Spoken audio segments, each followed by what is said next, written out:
The Alex Goldstein Property Show. Stray FM. Welcome again to the Alex Goldstein Property Show.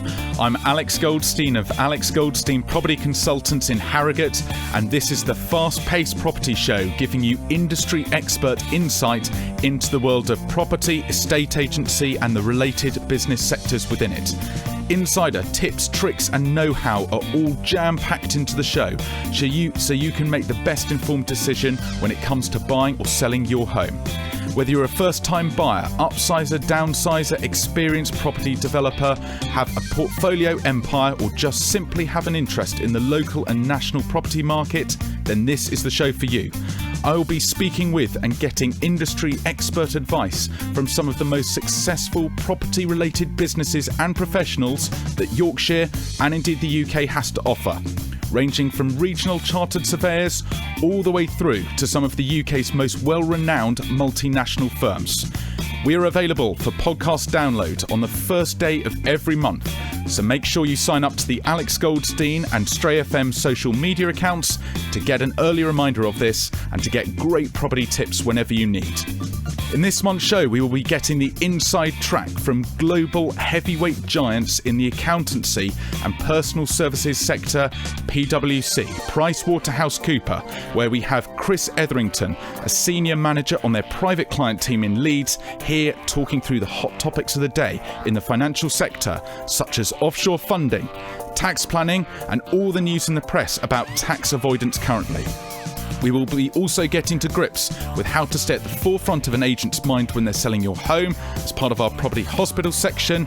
Plus, we're putting Sharon Wright from DH Wright Joinery in the hot seat to get clarity on why a wood product she uses has a 60-year guarantee. You did hear that correctly. We, of course, also have the Alex Goldstein top tips. So much to cram in, so let's get straight into the property news. Property news with Alex Goldstein. Stray FM. This month we are discussing the current government intervention in the property market. Now, let's face it doesn't matter whether it's our sugar intake, the cars we drive, or consumption of fruit each day, the government surely has our best interests at heart. After all, a 3% stamp duty surcharge for second home and additional property purchases, and a further tax on what's deemed to be the well-off can only be a good thing, right? The government are just trying to help first-time buyers get on the property ladder. Seems fair, doesn't it? In addition to the above taxation, there's tougher buy-to-let lending criteria now, curtailing of mortgage interest relief, plus capital gains tax or CGT has effectively seen an 8% increase as residential property sales are excluded from the recent overall reduction in the tax. So what is the government's problem and why are they doing this? In simple terms, they feel that property investors have a competitive advantage over the first-time buyer, and they are targeting the same types of properties. The government wants greater home ownership and to create a more stable economy, so that if times ever got tough again, we're well sheltered from the storm. Sounds all sensible so far. And by putting off some investors with higher upfront costs, it will mean that the first-time buyers can get on the property ladder. However, there are actually greater issues at hand here, and let me explain. The government have effectively put the brakes on buy-to-let investors. This has choked up the supply of rental properties. So of course, if there's a shortage of supply, tenant demand is going to increase. And this happens, the amount of rent payable each month is going to go up. So if you're a tenant and your rent has gone up, how are you going to afford to pay for your first home? Don't worry, the government say. Here is the new lifetime ISA and an increase on the annual ISA limit. However, to my mind, this still doesn't solve the issue, as if I'm a tenant, how can I still afford to put money aside each month into my brand new fancy ISA if my rent has gone up? I argue that we are still left with the same issue of people trying to get on the property ladder because saving for deposits and tougher lending criteria means that it remains an uphill struggle. Time will, of course, tell on this, but I hope the government have got their watchful eye on what I see as a brewing issue. It's great here to have Chris Etherington from Waterhouse Cooper in Leeds. And Chris, getting straight to the heart of it, I know everyone's really heard of PwC and Waterhouse, and it's one of those massive UK names. But what underneath it all do you actually do? Thanks for inviting me on, Alex. So, yeah, PwC, I mean, it's one of those words that you see bandied around in the press around being, we're just a large accountancy firm. Yeah. We work with huge global conglomerates and things like that, and it's actually, like you say, it's a bit impenetrable as to what do we actually do. So in terms of getting down to the nuts and bolts of it, we're essentially problem solvers. I mean, we do a whole variety of things. I can list, a whole different load of different services that we do. So, I do tax advice, we do legal advice, we do investment advice, we do deals, we help people buy and sell companies. We do the boring stuff like the accountancy. Now, my colleagues in accounting won't thank me for saying it's boring, but, that is what we're known for. But we do so much more. We help people get debt funding, a whole host. So it's sort of numbers and a bit beyond.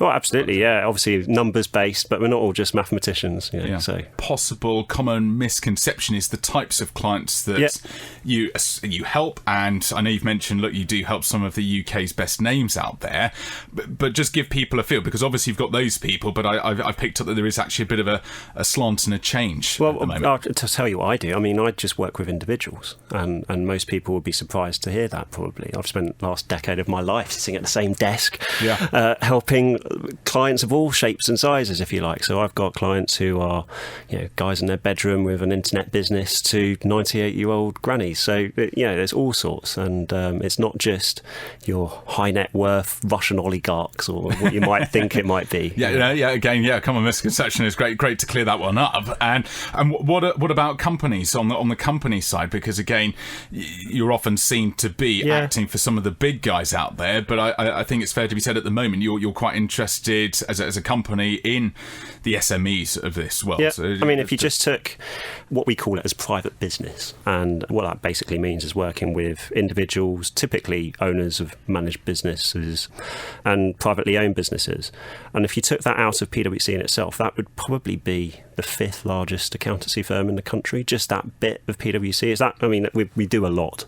If you look at how many FTSE 100 companies are there in Yorkshire? There's some, but there's not a huge amount. So over 2/3 of what we do is working with entrepreneurs and their businesses, and that's not just huge ones. It's tech startups to very large privately owned businesses. So it's everything in between. If you are a small, medium-sized business, why would you look to the PwCs rather than, say, accountancy firm down the street, so to speak? What is the difference? What are you actually getting? At the end of the day, I mean, you got the benefit of having somebody that is focused on the SME market, but has the benefit of having a global firm behind them. So we can help you from day one as you grow and invest our time. We're quite happy to invest time to start with certain businesses. So I've got a lot of guys who are tech startups, and there's not a huge amount that I'm going to be doing for them, but I just spend time with them on a day-to-day basis and help them grow with them. And in the future, there might be an opportunity for me to help them with something. And I suppose from what you previously said, it's the fact that you've got all these different departments and subdivisions and all different types. So say somebody's trying to export to a European country, for example, never done it before. Well, we've got offices all over the world. I can pick up the phone to somebody and find someone over there that can help them with that. Yes, you're getting the PwC network, which you can't obviously get from your high street guy, and you are the one-stop sort of financial spreadsheet shop, so to speak. That's why I said basically we're problem solvers. So if you have a problem with your business, generally I can find an expert, because it's such a big firm. There's usually somebody who does and everything, at least little niche expert. I mean, I've been firm for over a decade. I still don't know what we do. There's so much there. Yeah. But usually, if you pick up the phone, there's somebody that I can turn to or something. And just talk us through, because it's very much a hot topic at the moment, this whole sort of tax avoidance. You've obviously got all the Panama Papers. You've got David Cameron supposedly being caught out, according to some of the papers. Emma Watson, the actress, she again brought it through the Panama company. What's the viewpoint on this? Because again, I think it's very much a misconception when people sort of talk about taxation and the different structures. Talk us through what is legal, what's illegal, what's the grey area. I mean, it's a hot potato, a bit of a minefield to go through, and it obviously sells papers, and that's why it's been all over the press for the last 5 or so years. Before then, I think the tax world was very different. Broadly, the important point to know is tax evasion. And that's the really bad thing. That's illegal. That's the key word. Yep. That's illegal. Now, tax avoidance, that's legal. So one is a criminal matter. If you're doing tax evasion, there's still plenty of people out there doing that. I mean, if you look at what the budgets and things set when the Chancellor stands up with his little red box and so on, he says how much I'm going to recover from tax evasion. There's plenty of people out there doing that. And that's effectively money laundering. That's criminal. Which is the it can include money laundering. It can just people not paying their tax, basically defrauding the government. Yeah, and then the difference then flipping over to the and obviously we don't do any of the tax. Obviously, clearly, tax avoidance is much broader term. So and again that is bandied around and it is becoming more of a dirty word in itself. But it comes down to confusion that you mentioned. Yeah, It's how do people understand what is genuinely just financial planning, and what is avoidance. And if you look at sort of what the law says, there's case law basically going back donkey's years, which goes along the lines of, and I'll probably paraphrase badly, that somebody is entitled to arrange their affairs in a way that helps to minimise their tax exposure. That's perfectly legitimate. But if Parliament didn't intend this to happen, are you manipulating the rules? Are you finding a loophole and exploiting it? Okay. That's tax avoidance in their view, and they don't like that for obvious reasons. It's not what they want. Whereas they are obviously happy with financial planning. I mean, tax avoidance is so broad. You could say, investing in an ISA. Yeah. That in a sense is you are arranging your circumstances to pay less tax because there is a government sponsored tax relief there. You can invest in a wrapper like that. So it's effectively it's your role to take and do the tax advice and take your client and their pot of money, no matter what it is, and take it up to the line that is set out effectively by HMRC, but you don't cross it because then, as you said, you're getting into serious sort of nitty-gritty territory, and you're bound to be caught out. And that's where, if you like, the Daily Mails of this world and the media have picked up on it and arguably twisted the facts slightly. Ultimately, it comes down to there are thousands of pages of legislation now. It's impossible for the layman on the street, ordinary citizen, to understand really what the tax rules are. I mean, it's so complex now. And when I started, he had a couple of books, and it's now 12. It's impossible. I can't read all of that. You have to have specialists in each individual field, and some of just doing stuff like a tax return for some people was impossible because there's absolutely no way you can self-assess without some help. So a lot of what we do is actually just try and help people understand what the rules are. It brings us on, I suppose, nicely in terms of, again, another term that's sort of bandied around predominantly by the media in terms of offshore funds, whereby you sort of say, well, I've got my pot of money and it's held in the Channel Islands, or it's over in the British Virgin Islands, and all of that. And again, it's tarnished with a similar sort of brush. Are those sort of setups legal, illegal? What are the advantages? What are the disadvantages? I mean, again, it's a term possibly misunderstood, but where are we at the moment in terms of legislation and what's possible? So I mean, like you say, there's a lot of attention on things like Panama. Before then, there was non-doms that came up in the election campaigns and stuff, and a lot of these terms are thrown out into the press, and it's like, oh no, the non-doms are bad. Panama's obviously bad. Offshore structure, that's awful. And the trouble is, a lot of people aren't really interested in the detail. I love tax, but a lot of people don't. Yeah, I know. I'm fairly unique, and I chose to do this. Most people fall into the profession, unless you get really into the detail, and a lot of that's not going to sell papers, is it, if you're going to get really into the detail of it? So it is quite easy for things to get misconstrued. I mean, if just turning to the Panama situation and David Cameron, so he invested in essentially shares in an offshore vehicle. It was set up by his father. I don't know all the details. I haven't looked at it in that much in all the specifics, but broadly it was an entity which paid UK tax. It was distributing its income each year, and David Cameron would have had to declare that on his tax return. So that is the same as you investing in a blue chip company on the stock exchange, as anybody else would. You can do that in an ISA or whatever. If it's paying the same amount as UK tax as it would be in a UK entity, then what's the problem? But people see offshore and tax evasion and tax avoidance and it groups it all. And you just read the headline, don't you? Yeah. Sometimes there are things to be uncovered, and it's perfectly legitimate for people to look at Panama, things like that, and see if there is. I'm sure there will be untoward things that are in there to be uncovered. There's 11 million documents, I think. So it's going to take somebody with a fine-tooth comb to go through it all. But time will tell on that one. Time will tell. Bring it back round in terms of sort of property investment. Again, the sort of the buzzwords is sort of how you structure it for tax efficiency, capital gains, inheritance tax, company structures. How do you actually sort of structure purchases nowadays? Because again, there's so many sort of obstacles. Are there sensible ways, obviously above board, as we've said, that you can actually structure that purchase? What should one actually look out for as a property investor at the moment? Okay. Ultimately, it's a bit fob you off a little bit. It really comes down to your personal circumstances. There's not a one set of rules. This is the right thing for a property investor to do. If you're one person's situation may be completely different to another person's. You might have somebody who's married and in a property partnership, say. You might have somebody who's just doing it by themselves. You have to take all of that into account. I mean, if you're married, you might think about things like, who's earning more. So, a lot of the changes at high level are, some of the bigger ones that were announced were around restricting the amount of relief that you can get on your mortgage payments. So that's going to be restricted to basic rate. Quite. So 20% relief essentially, whereas in the past you would have got 40%, or if you're an additional rate taxpayer, if you're lucky enough to be one, 45% relief. So that's a big dip in terms of how much it's coming phased in. So over the next couple of years, it will come 75%, 50%, 25%. I won't throw numbers around, but in those circumstances, you might look, well, okay, if my wife isn't earning anything, well, maybe she should own some of the properties. If you're going to acquire some more, maybe she should do it rather than me. The issues with stamp duty land tax are interesting. I mean, you've got obviously this new 3% surcharge. From the people I've spoken to, it's not necessarily something that will change the behaviour that they're looking at. I agree. It's more a case of, this is an extra cost we're going to have to incur. It's like a business expense. It's just something that we have to take into account when we're setting our rents and so on to try and get the right sort of profit in the long term.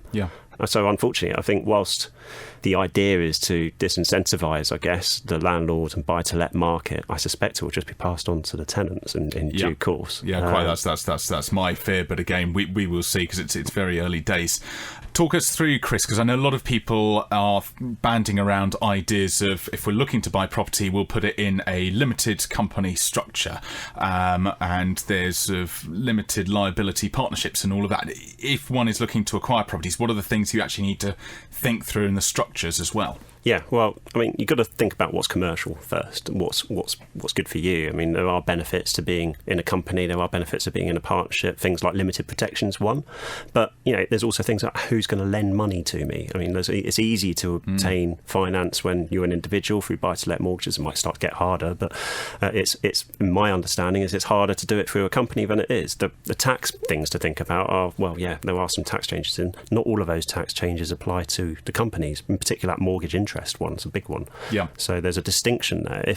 If you can get lending through a company, and actually some people are actually so worse off that after these tax changes come through in earnest, once they've been phased in, you could end up making a loss after the tax cost. Right. Okay. So that in itself could mean that you basically there's no point being in business, frankly. So what are you going to do about it? And some of that, one of the considerations might be, well, can I incorporate? Well, that might be one route. You've got to think about what the other implications are, the stamp duty land tax issues and so on. Like I said before, what you've got to do is look at your individual circumstances and then decide which structure is best from the outset. And take some pretty specialist advice as well, because again, the great thing with PwC is just so many different departments and areas of expertise. You've just got to declare everything from your personal circumstances and really, I think, hand it over to you guys for you to navigate through. Obviously, I'd be happy to do that. The key thing is taking that sort of advice earlier on rather than later. It's much easier to plan for the future than it is trying to unravel something from the past. No, quite. And I mean, it's been really insightful, and thank you very much indeed for your time. If anyone's got any sort of questions or queries, both I suppose from a personal perspective and also the sort of the company side and tax structures that we've sort of run through, what's the best way for people to reach you? You can give me a call, and my direct telephone number is 0113 289 4895, or normal routes you can reach us through the website pwc.co.uk. That's fantastic. Really appreciate your time, Chris. Thank you very much indeed. Thank you very much. The Property Hospital, Stray FM. In the Property Hospital, I get to answer your property problems. Alex, I'm on the market with an estate agent at the moment and things are ticking along, but how can I continue to get the best out of them and ensure that they're always pushing my property? Linda, great question. One of the best things you can actually do is get the front of house team or the office-based staff to view your home. The more staff that have seen it, the more they're going to remember it, and they're then going to mention it to the buyers out there. The other thing is, I think you need to stay in regular touch with your agent, but do keep it brief each time. Remember, agents are salespeople and they're often short of time, so having a 30-minute telephone call is just going to clog them up. And let's face it, I'd much rather that they were using that 30 minutes on the phone selling your property. So really keep it short and sweet with the communication. That's the key.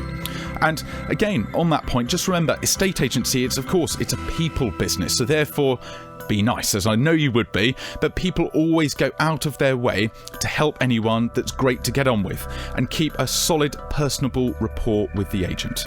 And really ultimate tip and trick here, to stay front of mind with your agent, go and buy them some cake. And seriously, I do mean that. Pop by the bakers, get them a selection of cakes in a box, and drop by the office, and to say that you were thinking of them. So when they're eating them and the other office staff are asking where do these cakes come from, they're discussing you and your home. And again, in other words, you are front of their mind and you're being a great client. And therefore, they will continue to go above and beyond for you. I really hope this helps. The Property Hot Seat. Stray FM. Name. Sharon Wright. Business. David H. Wright Joinery. Time in property. I've been in the business for 28 years. Just sort of talking all of this through, I know people possibly have this misconception about what joinery actually is. And as soon as you mention a specialist, what is it that you actually do and offer? Right, well, as a bespoke joinery manufacturer, we manufacture all types of products, windows, doors, orangeries, conservatories. We work on heritage work, all types of different woods. I dare say, being a specialist, you get involved with a lot of sort of older properties, listed properties. Is that something that you sort of go into, and what are the sort of the details that you need to sort of secure off an owner? Absolutely. When a property is in a conservation area, or indeed it is a listed building, then the attention to detail, we have to be very careful what we're actually putting into that building. We have to improve it sympathetically with our windows. So the attention to detail is paramount. We have to make sure that we get all the mouldings correct, that we're using the correct timbers. We've got to pay special attention to the paint finishes, the colours that are really important. I guess it just goes into the sort of the legal side of things. If you get it wrong, you and the owner are liable, and you've got the council and authorities to answer to. That's Absolutely. the bottom line. Absolutely. It can be a very expensive mistake. What are the considerations that you need to do when sort of making applications to the local authority? If you wanted to change any sort of windows, doors, maybe even you could get conservatory or orangery, what do you actually need to sort of think through as an owner, and indeed yourself as a business? We have to be very careful, because the local authority want to preserve the heritage of the building, and also that with conservation areas they want to preserve the area to make sure that it's maintained, it's kept beautiful, and all the buildings are sympathetic to the area. So we have to make sure that, one, the windows are copied exactly as they were before. Yeah. So it doesn't have to be a 1700 property, it doesn't have to be a Georgian property or a Victorian property. It might be that it's a 1920s, 1930s property. Just in the conservation areas you mentioned, and you've still got to tread carefully. I mean, what happens, for example, I know there's some fantastic properties that have stained glass, and again, they're incredibly difficult to get right and copy nowadays. Is there a way that you can get round that from your perspective? Absolutely. So the glazing is very, very important as well. So say if you've got a property that's got beautiful stained glass windows in, and the client wants to still have the double glazed units, then what we can do is we can encompass that into the double glazed unit.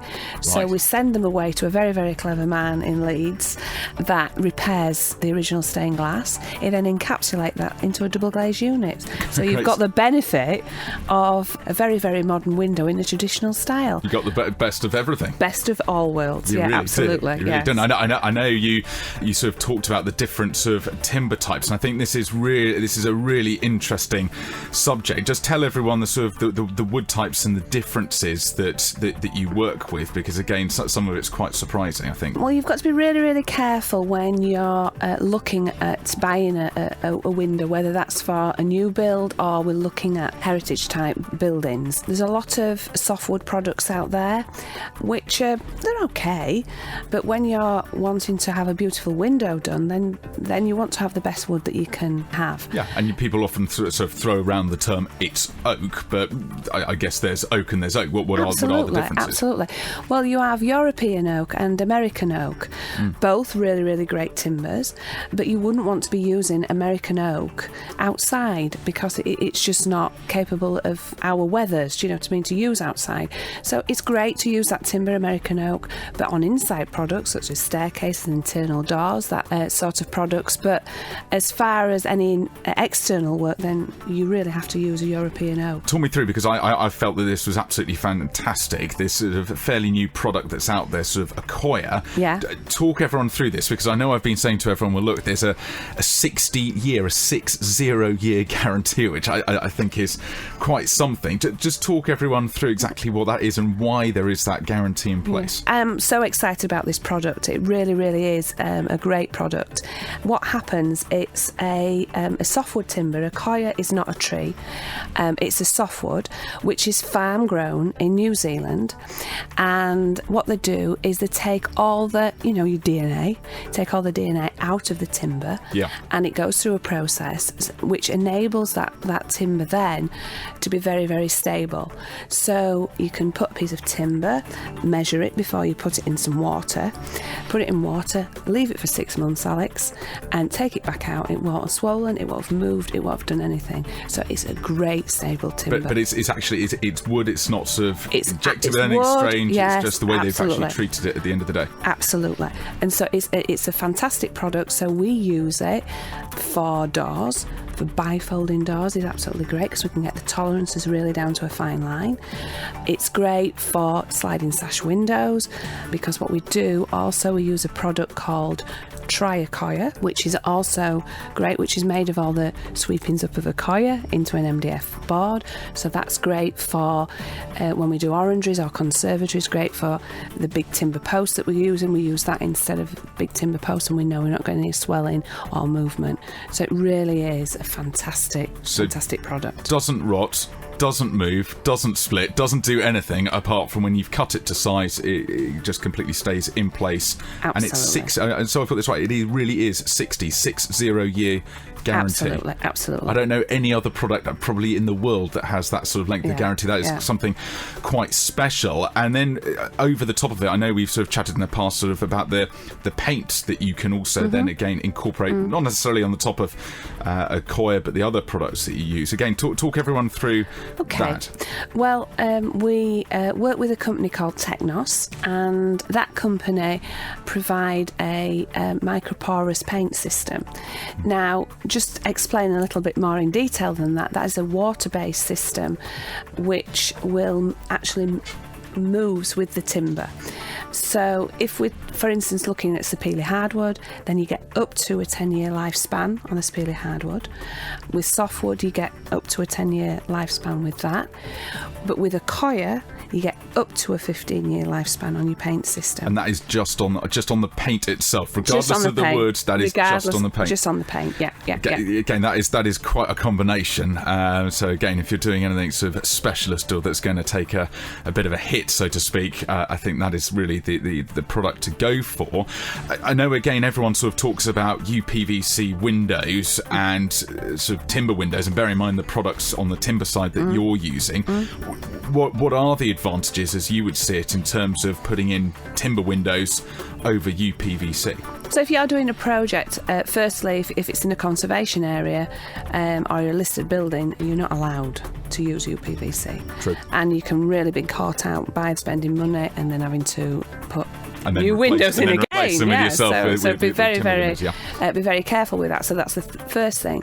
Also, the attention to details. With a plastic window, you can't get the really nice mouldings on the windows themselves. And also, with a wooden window, they're endorsed by the WWF and Greenpeace, so they're much more environmentally friendly. Of course, if we put them into landfill, they don't rot. So for the environmentalists, that is very, very important. And I suppose the design element as well from your perspective, because I think you've got a fleet of people behind the scenes, so if you want any design under the sun, then pretty much it's all possible. Absolutely. And what we've got to take into consideration as well is that the people that are trained by us are apprentice trained really from school, and they're craftspeople. And so the windows that we're manufacturing are really, really difficult to make. And so the attention to detail is paramount, and with a plastic window, really anybody could make. Yeah, no, quite. And what's the training? What's the length of year, out of interest, when you say a sort of a craftsman? How many years? So we're talking about 7 years. So as long as that. It's a long time. Yeah. It is. Well, no, it's been fascinating to talk to you, and it's some really interesting products to use, and I'm sure you'll have some great interest on that. What are the best ways for people to get hold of you? You can give me a call. The best number to get me on is 01977 681832, or the website is dhwjoinery.co.uk. Sharon, great to see you. Thank you very much indeed. Thank you very much for having me, Alex. Alex Goldstein's top tip. This month we ask ourselves, what is the only question you need to ask the manager of your estate agency office when they're looking to sell your property? That is, what is their experience in estate agency? Now, let me explain. For example, I had a case a couple of years back, and I'm completely out of area. A homeowner rang me and they were struggling to sell their property. The area was great property, right price. I just personally couldn't understand why it hadn't sold, and something wasn't right. Cue a meeting with the estate agent, who also was the manager of that office. Excellent salesperson, full of enthusiasm, couldn't fault him. However, once I'd actually cut through all of that and asked his experience in the sector, his response was that he used to work for Cirque du Soleil, the circus people in their marketing team. He was literally a clown.